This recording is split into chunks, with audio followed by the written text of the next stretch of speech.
Media reports के मुताबिक पाकिस्तान के सेना प्रमुख कमर जावेद बाजवा सऊदी अरब की नाराज़गी दूर करने के लिए रियाद जा रहे हैं। बाजवा की यात्रा का प्रमुख मकसद सऊदी अरब और पाकिस्तान के बीच पैदा हुए ताज़ा तनाव को कम करना होगा। दोनों देशों के बीच स्थिति उस वक्त तनावपूर्ण हो गई थी जब पाकिस्तानी विदेश मंत्री शाह महमूद कुरैशी ने 5 अगस्त को कश्मीर मुद्दे पर एक टीवी इंटरव्यू में सऊदी अरब की तीखी आलोचना की थी। कुरैशी ने कहा था कि भारत ने जब जम्मू कश्मीर को विशेष दर्जा देने वाले अनुच्छेद 370 को निरस्त किया था तब सऊदी अरब ने इस पर कोई ठोस प्रतिक्रिया नहीं दी थी। शाह महमूद कुरैशी ने धमकी भरे अंदाज में कहा था कि पाकिस्तान अब खुद ही इस संबंध में OIC यानी ऑर्गेनाइजेशन ऑफ इस्लामिक कॉन्फ्रेंस की बैठक बुलाएगा। कुरैशी के इस बयान को OIC सऊदी अरब के नेतृत्व को चुनौती देने की तरह देखा गया। कुरैशी ने इस इंटरव्यू में कहा था कि पाकिस्तान आपसे वो भूमिका अदा करने को कह रहा है जिसकी मुसलमान आपसे उम्मीद करते हैं। मैं जानता हूं कि मैं जो कह रहा हूं उससे तनाव पैदा होगा, लेकिन कश्मीरियों को मारा जा रहा है। इन सबसे पाकिस्तान के सहयोगी देश सऊदी अरब में काफ़ी गुस्सा देखा गया। सऊदी अरब पाकिस्तान को सबसे ज़्यादा कर्ज और आर्थिक मदद देने वाला देशों में से एक है। हालांकि पाकिस्तान के सूचना और प्रसारण मंत्रालय ने इस पूरे मामले को ठंडा करने की पूरी कोशिश की है।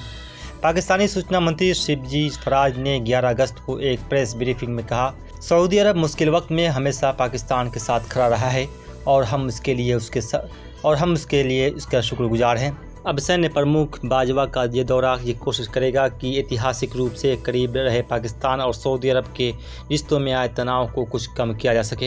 हालांकि सऊदी अरब ने पाकिस्तानी विदेश मंत्री के बयानों पर आधिकारिक रूप से कोई प्रतिक्रिया नहीं दी है, लेकिन स्थानीय रिपोर्ट्स के मुताबिक सऊदी अरब अब पाकिस्तान को दी जाने वाली आर्थिक मदद पर रोक लगाने के बारे में सोच रहा है। पाकिस्तानी खबर द ट्रिब्यून ने इस महीने की शुरुआत में लिखा था कि सऊदी अरब ने पाकिस्तान की उस गुजारिश पर अब तक कोई फैसला नहीं लिया है जिसमें 2018 से जारी उस सुविधा को जारी रखने का अनुरोध किया गया था, जिसकी अवधि इस साल 9 जुलाई को ख़त्म हो गई थी। अब तक पाकिस्तान को साल भर में 3.2 अरब डॉलर की कीमत वाले तेल के लिए देरी से भुगतान करने की सुविधा थी। जानकारों का कहना है कि आमतौर पर ये सुविधाएं कर्ज लेने वाले देश की दरख्वास्त से पहले ही रिन्यू कर दी जाती है। पाकिस्तानी प्रधानमंत्री के पद पर आने के बाद इमरान खान ने सबसे पहले सऊदी अरब का ही दौरा किया था और इस दौरान उन्होंने इससे 5 अरब डॉलर का कर्ज लिया था। सऊदी अरब के करीबी माने जाने वाले राजनीतिक विशेषज्ञ अली शहाबी ने ट्वीट किया है कि पाकिस्तानी नेतृत्व को सऊदी अरब की मदद को हल्के में लेने की बुरी आदत है, जबकि उनकी दशकों से मदद करते आ रहा है। अब ये स्थिति ख़त्म हो गई है और पाकिस्तान के लिए इस रिश्ते को महत्व देने का समय आ गया है। अब ये रिश्ता एक तरफा नहीं रह गया है। पिछली बार पाकिस्तान और सऊदी अरब के रिश्तों में तनाव साल 2015 में उस वक्त आया था जब पाकिस्तान ने यमन में सऊदी के सार्वत्रिक सैन्य बलों की मदद के लिए अपने सैनिक भेजने से इनकार कर दिया था। हालांकि इमरान खान के प्रधानमंत्री बनने के बाद दोनों देशों के रिश्ते सुधर गए थे। एक तरफ जहां पाकिस्तान और सऊदी अरब के बीच मजहबी रिश्ते हैं, वहीं भारत का सऊदी अरब के साथ व्यापार पाकिस्तान के मुकाबले 11 गुना ज़्यादा है। भारत दुनिया में तेल का सबसे ज़्यादा आयात करने वाले देशों में से एक है।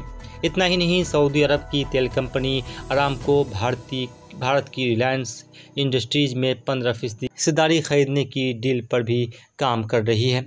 Bureau report, mirror times.